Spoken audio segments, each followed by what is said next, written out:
नमस्कार, मी स्नेहल चौधरी. आपण पाहत आहात LS खानदेश. पाहूयात काही महत्त्वाच्या घडामोडी. ठाकरे गटाकडे दुसरा कोणताही पर्याय नाही. ठाकरेंना बावनकुळेंचं कौतुक करावंच लागेल.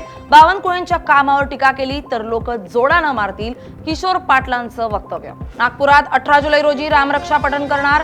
कार्यक्रम फडणवीसांच्या घराजवळ आहे. फडणवीसांनी रामभक्त म्हणून यावं, त्यांचं स्वागत करू. संजय राऊतांचं मुख्यमंत्री देवेंद्र फडणवीसांना निमंत्रण. नंदुरबार RPI मधील अंतर्गत वाद चव्हाट्यावर. जिल्हाध्यक्ष निवडीवरून पक्षात मोठी दरी. स्वतःला अध्यक्ष भासवल्यास थेट हकालपट्टी. पक्षाचा बंडखोरांना कडक इशारा. जळगाव पाचोरा तालुक्यातील वरखेडीच्या महिलांची गटशेती ठरली आदर्श. 15 एकरांवर सेंद्रिय शेतीचा यशस्वी प्रयोग. पाणी फाउंडेशनच्या फार्मर कप 2026 मध्ये सहभाग. राज्याचे वेधले लक्ष. आषाढी पर्व काळासाठी विठ्ठलाचे 24 तास दर्शन. आषाढीसाठी विठ्ठलाचे राजोपचार बंद.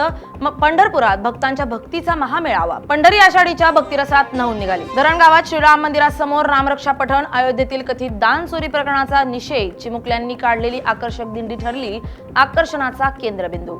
जळगावातील तरुण गँगस्टर शहजाद भट्टी लॉरेन्स बिश्नोईच्या संपर्कात. 10 तरुणांची ATV कडून कसून चौकशीनंतर तरुणांचे काउन्सेलिंग. पालकांच्या स्वाधीन. नंदुरबार बस स्थानकात RTOची धडक कारवाई करणाऱ्या RTOच्याच गाडीचे POC संपल्याचा दावा. RTOच्या नियमांवरच प्रश्नचिन्ह. शहाद्यात बिबट्याचा थरार. मातेच्या अचाट धाडसानं वाचवलं 4 चिमुकल्यांचे प्राण.